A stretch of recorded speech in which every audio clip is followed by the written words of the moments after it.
ಎಲ್ರಿಗೂ welcome back to Raha tales YouTube channel. So ನಾನಿವತ್ತು ಯಾವ ರೀತಿ smooth and stress free moms ಲೈಫ್ನ ಲೀಡ್ ಮಾಡ್ಬೋದು ಅಂತ ಮಾಮ್ ಟಿಪ್ಸ್ನ ಕೊಡ್ತೀನಿ. ಒನ್ಸ್ ಡೆಲಿವರಿ ಆದಮೇಲೆ ನಮ್ಮ ಫೀಡಿಂಗ್ ಜರ್ನಿನೂ ಸ್ಟಾರ್ಟ್ ಆಗುತ್ತೆ. ಸೊ ಆ ಫೀಡಿಂಗ್ ಜರ್ನಿನ ಈಸಿ ಮಾಡ್ಕೊಳ್ಳೋದಕ್ಕೋಸ್ಕರ ನಾನು ಫೀಡಿಂಗ್ ಪಿಲ್ಲೋನ ಯೂಸ್ ಮಾಡ್ತಿದ್ದೆ. ಸೊ ನೀವು ಈ ಫೀಡಿಂಗ್ ಪಿಲ್ಲೋನ ಯೂಸ್ ಮಾಡೋದ್ರಿಂದ ನಿಮಗೆ back pain, neck pain, shoulder pain ಇದ್ಯಾವುದು ಬರೋದಿಲ್ಲ. Body alignment and feeding posture ಎರಡು ಆಟೋಮೆಟಿಕಲಿ ಸರಿ ಹೋಗುತ್ತೆ ಆ್ಯಂಡ್ ನಿಮ್ಮ ಬೇಬಿ ಕೂಡ ಕಂಫರ್ಟಬಲ್ ಆಗಿ ಲ್ಯಾಚ್ ಮಾಡುತ್ತೆ. ಆ್ಯಂಡ್ ಎಷ್ಟೋ ಜನಕ್ಕೆ ಸೆಕ್ಷನ್ ಆಗಿ ಸ್ಟಿಚಸ್ ಆಗಿರುತ್ತೆ, ಸ್ಕಾರ್ ಇರುತ್ತೆ. ಸೊ ಆ ಸ್ಕಾರ್ ಮೇಲೆ ನಾವು ಫೀಡ್ ಮಾಡ್ಸೋಕ್ಕೆ ಕೆಲವೊಂದು ಟೈಮ್ ಕಷ್ಟ ಆಗ್ತಿರುತ್ತೆ. ಸೊ ಆ ಟೈಮಲ್ಲಿ ನೀವು ಈ ಫೀಡಿಂಗ್ ಪಿಲ್ಲೋನ ಯೂಸ್ ಮಾಡೋದ್ರಿಂದ ನಿಮ್ಮ ಸ್ಟಿಚಸ್ಗೂ ಕೂಡ ಪ್ರೆಷರ್ ಬೀಳೋದಿಲ್ಲ. So up to 0 to 12 months ತನಕನೂ ಈ ಫೀಡಿಂಗ್ ಪಿಲ್ಲೋ ಯೂಸ್ ಆಗುತ್ತೆ. ನೀವೆಲ್ಲೋ ಟ್ರಾವೆಲ್ ಮಾಡ್ತಾ ಇರ್ತೀರಾ ಅಂದ್ಕೊಳ್ಳಿ. ಸೊ ಕೆಲವೊಬ್ಬರಿಗೆ 6 to 7 hours ಜರ್ನಿ ಕಾರಲ್ಲೇ ಇರುತ್ತೆ. ಸೊ ನೀವೇನೋ ಕಂಫರ್ಟೇಬಲ್ ಆಗಿರ್ತೀರಾ, but what about the baby? So ಬೇಬೀಸ್ನು ನಾವು ಆದಷ್ಟು ಕಂಫರ್ಟ್ ಝೋನಲ್ಲೇ ಇಡೋಕ್ಕೆ ಪ್ರಯತ್ನ ಪಡಬೇಕಾಗತ್ತೆ.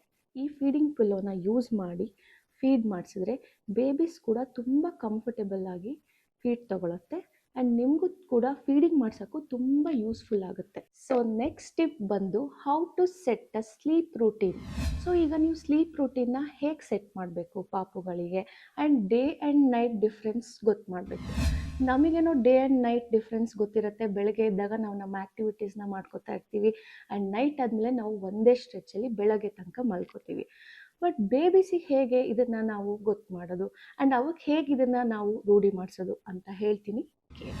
ಫಸ್ಟು ಬೆಳಗ್ಗೆ ಮಗುಗೆ ಸ್ನಾನ ಆದಮೇಲೆ ನಾವೇನು ಮಾಡ್ತೀವಿ, ಸ್ವೇಡಲ್ನ ನೀಟಾಗಿ ರ್ಯಾಪ್ ಮಾಡಿಬಿಟ್ಟು ಮಲಗಿಸ್ತೀವಿ. ಹೌದಾ?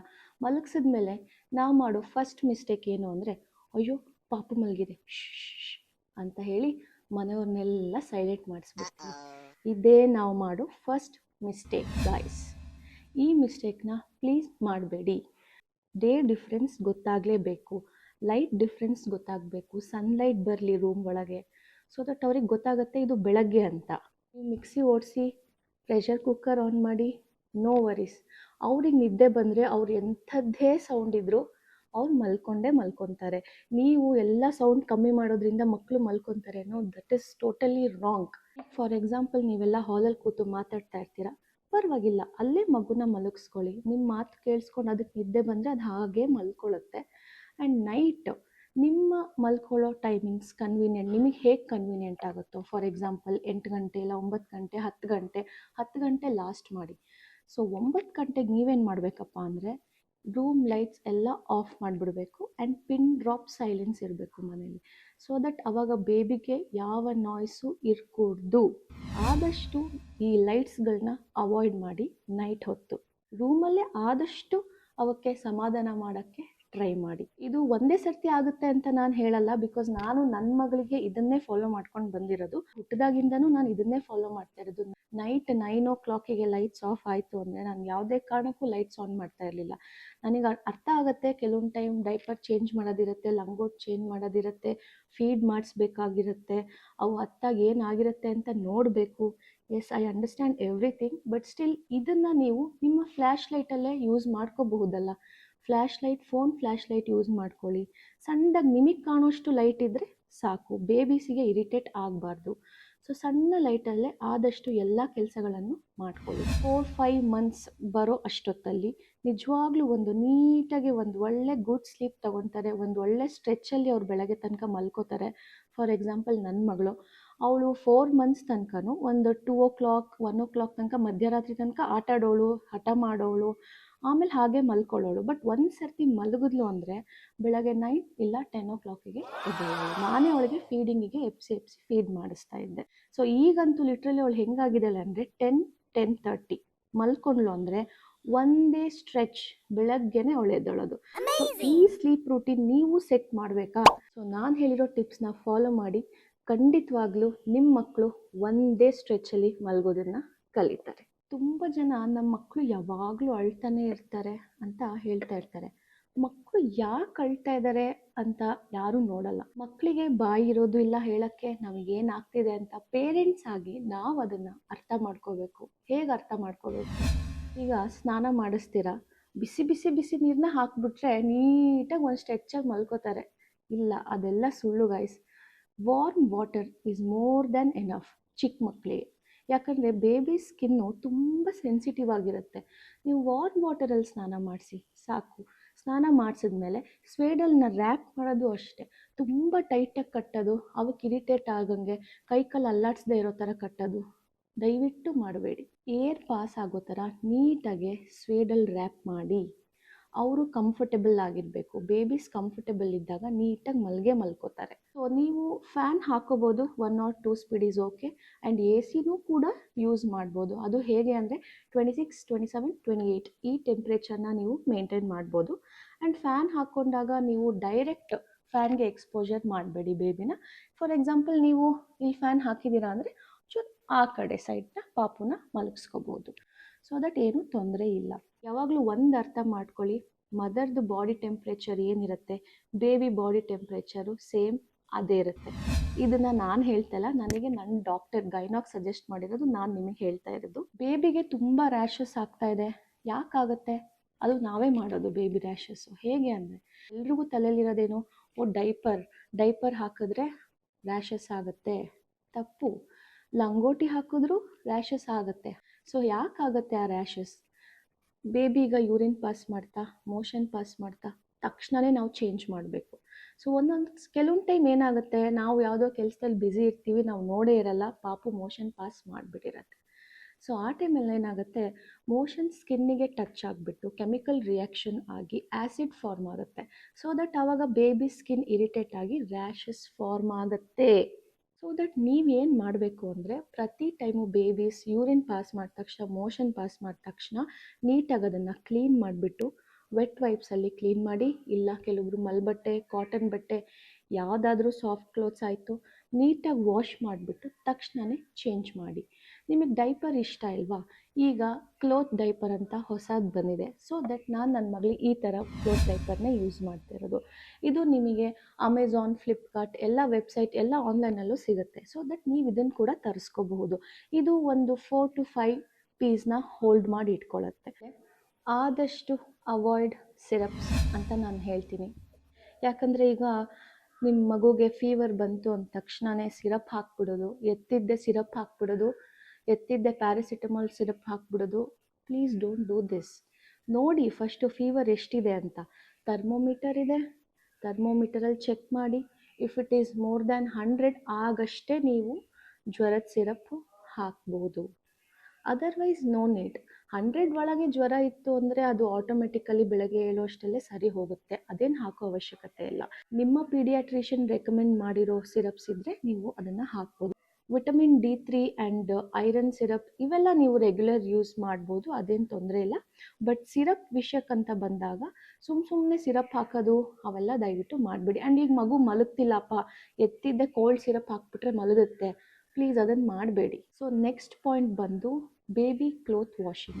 ಸೊ ನಾವೇನು ಮಾಡ್ತೀವಿ, ಚಿಕ್ಕ ಮಕ್ಕಳು ಬಟ್ಟೆನ ತೊಗೊಂಡು ದೊಡ್ಡವ್ರ ಬಟ್ಟೆ ಜೊತೆ ಮಿಕ್ಸ್ ಮಾಡಿ ಎತ್ತಿದ್ದೆ ವಾಷಿಂಗ್ ಮಿಷಿನ್ ಒಳಗೆ ಹಾಕ್ಬಿಡ್ತೀವಿ. ಈ ಮಿಸ್ಟೇಕ್ಸ್ನ ಮಾಡಬಾರ್ದು. ಬೇಬಿ ಕ್ಲೋತ್ಸ್ಗೆ ಸಪ್ರೇಟ್ ಡಿಟರ್ಜೆಂಟ್ಸ್ ಬಂದಿದೆ ಈಗೆಲ್ಲ ಮಾರ್ಕೆಟಲ್ಲಿ.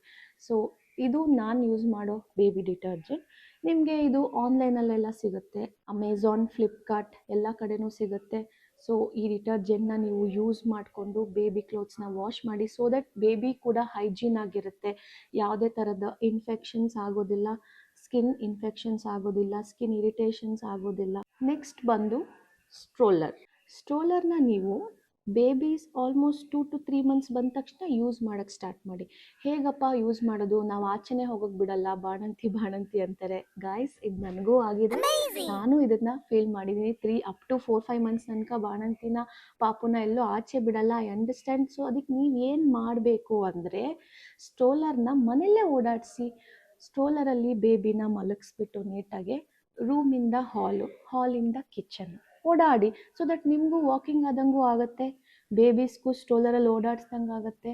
ಸೊ ಬೇಬೀಸ್ಗೂ ನಿಧಾನಕ್ಕೆ ನಾವು ಅದನ್ನು ರೂಢಿ ಮಾಡಬಹುದು.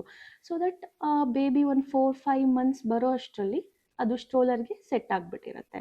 ಸೊ ಇದು ಯಾಕೆ ಮಾಡಬೇಕು ಅಂದರೆ, ನೀವು ಎಲ್ಲಾದರೂ ಮಾಲಿಗೆ ಹೋಗ್ತೀರಾ, ಇಲ್ಲ ಎಲ್ಲರೂ ಆಚೆ ಹೋಗ್ತೀರಾ, ಎಷ್ಟೊತ್ತು ಅಂತ ಮಗುನ ಕೈಲಿ ಇಟ್ಕೋತೀರಾ, ಅದು ನಿಮಗೂ ಅನ್ಕಂಫರ್ಟೇಬಲ್, ಬೇಬಿಗೂ ಅನ್ಕಂಫರ್ಟೇಬಲ್. ನೀವು ಸ್ಟ್ರೋಲರ್ನ ಎಲ್ಲ ಕಡೆ ಈಸಿಯಾಗಿ ಕ್ಯಾರಿ ಮಾಡ್ಬೋದು. ಸ್ಟ್ರೆಸ್ ಫ್ರೀ ಆ್ಯಂಡ್ ಪೇಯ್ನ್ಲೆಸ್ ಆಗಿ ನೀವು ನಿಮ್ಮ ಮಾಮ್ಸ್ ಲೈಫ್ನ ಆರಾಮಾಗಿ ಎಂಜಾಯ್ ಮಾಡ್ಬೋದು guys. So next postpartum ಫುಡ್ಸ್ಗೆ ಬರೋಣ.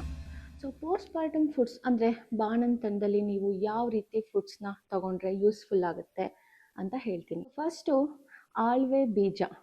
ಇದು ಆಳ್ವೆ ಬೀಜ ಅಂದರೆ ತುಂಬ ಜನಕ್ಕೆ ಗೊತ್ತಿರಲ್ಲ, ಇಂಗ್ಲೀಷಲ್ಲಿ ಹಲಿಮ್ ಸೀಡ್ಸ್ ಅಂತಲೂ ಹೇಳ್ತಾರೆ. ನಾನಿಲ್ಲಿ ನಿಮ್ಗೊಂದು ಫೋಟೋ ಹಾಕ್ತೀನಿ, ಸೊ ದಟ್ ನಿಮ್ಗೊಂದು ಐಡಿಯಾ ಬರುತ್ತೆ ಅದು ಹೇಗಿರುತ್ತೆ. ಸೇಮ್ ಚಿಯಾ ಸೀಡ್ಸ್ ಥರ ಇರುತ್ತೆ, ಬಟ್ ಇದು ಬ್ರೌನ್ ಇನ್ ಕಲರ್. ಸೊ ಈ ಆಳ್ವೆ ಬೀಜನ ನೀವು ಖಾಲಿ ಹೊಟ್ಟೆಲಿ ತಗೋಬೇಕು, ಅಂದರೆ ಎಂಟಿ ಸ್ಟಮಕ್ಕಲ್ಲಿ ಬೆಳಗಿನ ಜಾವ ಎದ್ದ ತಕ್ಷಣವೇ ಇದನ್ನು ಒಂದು ಗ್ಲಾಸ್ ಫುಲ್ ನೀವು ಕುಡಿಬೇಕಾಗುತ್ತೆ. ಇದನ್ನು ನೀವು ಹೇಗೆ ಯೂಸ್ ಮಾಡ್ಕೋಬೇಕು, ಹೇಗೆ ಪ್ರಿಪೇರ್ ಮಾಡ್ಕೋಬೇಕು ಅಂದರೆ, ನೀವು ಹಿಂದಿನ ದಿನ ರಾತ್ರಿ 1 ಸ್ಪೂನ್ ಇಲ್ಲ 1.5 ಸ್ಪೂನ್ ಹಾಕ್ಬಿಟ್ಟು ನೆನೆ ಇಟ್ಟು ಬೆಳಗ್ಗೆ ಆಗೋಷ್ಟರಲ್ಲಿ ಚಿಯಾ ಸೀಡ್ಸ್ ಥರ ದಪ್ಪ ದಪ್ಪ ಆಗಿರುತ್ತೆ. ಸೊ ಅದನ್ನು ನೀವು ಅಂಟು ಅಂತ ಸಿಗುತ್ತೆ, ಅದನ್ನು ನಾನು ಇಲ್ಲಿ ಫೋಟೋ ಹಾಕ್ತೀನಿ, ಸೊ ದಟ್ ನೀವು ಅದನ್ನು ನೋಡಬಹುದು. ಸೊ ಅಂಟು ಜೊತೆ ಅದನ್ನು ಸೇರಿಸ್ಬಿಟ್ಟು ಬಿಸಿ ನೀರಲ್ಲಿ ಕುದಿಸಿ, ಬೆಲ್ಲ ಹಾಕಿ ಕುದಿಸಿ. ಶುಗರ್ನ ದಯವಿಟ್ಟು ಹಾಕಬೇಡಿ, ಬೆಲ್ಲನ ಆದಷ್ಟು ನೀವೇನೇ ಬಾಣಂತಿಯರು ತಿನ್ನುವಾಗ, ಸ್ವೀಟ್ ತಿನ್ನುವಾಗ ಬೆಲ್ಲನ ಯೂಸ್ ಮಾಡಿ. Instead of using sugar, use jaggery. ಈ ಆಳ್ವೆ ಬೀಜನ ತಗೊಳ್ಳೋದ್ರಿಂದ ಏನೇನು ಬೆನಿಫಿಟ್ಸ್ ಅಪ್ಪ ಅಂದರೆ, ಇದು ನಿಮ್ಮ ಬ್ರೆಸ್ಟ್ ಮಿಲ್ಕ್ನ ಬೂಸ್ಟ್ ಮಾಡುತ್ತೆ, ನಿಮ್ಮ ಬ್ಯಾಕ್ ಪೇಯ್ನ್ ಹೋಗುತ್ತೆ, ನಿಮ್ಮ ಬ್ಯಾಕ್ ಬೋನಿಗೆ ತುಂಬಾ ಸಪೋರ್ಟ್ ಮಾಡುತ್ತೆ ಗಾಯ್ಸ್. ಇದು ಆಲ್ಮೋಸ್ಟ್ ಒಂದು 10-15 ಡೇಸಿಗೆ ನಮ್ಮ ತಾಯಿ ನನಗೆ ಜೋಳದ ರೊಟ್ಟಿ ಮತ್ತು ಅಕ್ಕಿ ರೊಟ್ಟಿ, ಪಲ್ಯಗಳು, ಸೊಪ್ಪಿನ ಪಲ್ಯ ಮೇನ್ ಗಾಯ್ಸ್. ಸೊಪ್ಪಿನ ಪಲ್ಯ ತುಂಬಾ ಕೊಡ್ತಾಯಿದ್ರು. ಸಬ್ಬಸಿಗೆ ಸೊಪ್ಪು, ಕಿರಿಕ್ಸಾಲೆ ಸೊಪ್ಪು ಅಂತ ಸಿಗುತ್ತೆ, ಅದಕ್ಕೆ ಕಿರಿಕ್ಸಾಲೆ ಅಂತಲೇ ಹೇಳ್ತಾರೆ ಆಲ್ಮೋಸ್ಟ್ ಎಲ್ಲ ಕಡೆನೂ. ಕಿರಿಕ್ಸಾಲೆ ಸೊಪ್ಪು, ಸಬ್ಬಸಿಗೆ ಸೊಪ್ಪು, ಮೆಂತ್ಯ ಸೊಪ್ಪು ಎಲ್ಲ ಹಾಕ್ಬಿಟ್ಟು ಒಂದು ಪಲ್ಯನ ಮಾಡ್ತಾರೆ. ಸೊ ಅದು ರೊಟ್ಟಿ ಜೊತೆ ನೀವು ತಿನ್ಬೋದು, ಇಲ್ಲ ಚಪಾತಿ ಜೊತೆನಾದರೂ ತಿನ್ಬೋದು, ಇಲ್ಲ ಗೋಧಿ ದೋಸೆ ಜೊತೆನಾದರೂ ನೀವು ಅದನ್ನು ತಿನ್ನಬಹುದು. ಪಲಾವ್ ಕೊಡ್ತಿದ್ರು, ಮೆಂತ್ಯ ರೈಸ್ ಕೊಡ್ತಿದ್ರು, ಸಬ್ಬಸಿಗೆ ರೈಸ್ ಕೊಡೋರು, ಗೋಧಿ ದೋಸೆ, ಚಪಾತಿ, ಆ್ಯಸ್ ಯೂಶುವಲ್ ದೋಸೆ, ಇಡ್ಲಿ, ಸಾಂಬಾರ್, ಚಟ್ನಿ ಇವೆಲ್ಲ ಇರೋದು. ಬಟ್ ಏನಂದರೆ, ನೀವು ತಿನ್ನುವಾಗ ಸ್ವಲ್ಪ ನೋಡಿಕೊಂಡು ತಿನ್ನಬೇಕು. ಈ ಖಾರ ತಿನ್ನುವಾಗ ಅದು ನಾವೇನೋ ಗೊತ್ತು, ನನಗೆ ಅರ್ಥ ಆಗುತ್ತೆ, ಬಾಣಂತಿಯರ ಕಷ್ಟ ನನಗೆ ಅರ್ಥ ಆಗುತ್ತೆ, ನಾನು ಆ ಜರ್ನಿನ ಪಾಸ್ ಮಾಡಿ ಬಂದಿದ್ದೀನಿ. ಸೊ ತಿನ್ನಬೇಡಿ ಅಂತ ಹೇಳಲ್ಲ, ಸ್ವಲ್ಪ ಸ್ವಲ್ಪ ತಿಂದರೆ ಏನೂ ತೊಂದರೆ ಇಲ್ಲ. ಇನ್ಫ್ಯಾಕ್ಟ್ ನೀವು ನಿಮ್ಮ ಗೈನಾಕ್ಸ್ನ ಕೇಳಿದ್ರೆ ಅವರು ಎಲ್ಲದನ್ನು ತಿನ್ನಿ ಅಂತಾರೆ, ಬಟ್ ಮನೇಲಿ ನಂಗೆ ಗೊತ್ತು ಇವ್ರುಗಳು ತಿನ್ನಕ್ಕೆ ಬಿಡಲ್ಲ. ಬಟ್ ಇದನ್ನು ನೀವು ತಿನ್ಬೋದು. ನಾನು ಏನೇನು ಹೇಳಿದೆ ಈಗ ಅವನ್ನೆಲ್ಲ ನೀವು ಖಂಡಿತವಾಗ್ಲೂ ಕಣ್ಣು ಮುಚ್ಕೊಂಡು ತಿನ್ಬೋದು ಗಾಯ್ಸ್. ತುಂಬ ಜನ ಪೇರೆಂಟ್ಸಿಗೆ ಮಕ್ಕಳ ಹೆಡ್ ಶೇಪ್ ಹೇಗೆ ತರೋದು, ಮೂಗ್ ಶೇಪ್ ಹೇಗೆ ಮಾಡೋದು, ನೀವೇನು ಕಾರ್ಪೆಂಟರ ಗಾಯ್ಸ್, ನೀವು ಮಕ್ಳ ಮೂಗ್ ಶೇಪ್ ಚೇಂಜ್ ಮಾಡೋಕ್ಕೆ ಹೋಗೋದು, ಹೆಡ್ ಶೇಪ್ ಚೇಂಜ್ ಮಾಡೋಕ್ಕೆ ಹೋಗೋದು. Please don't do these mistakes.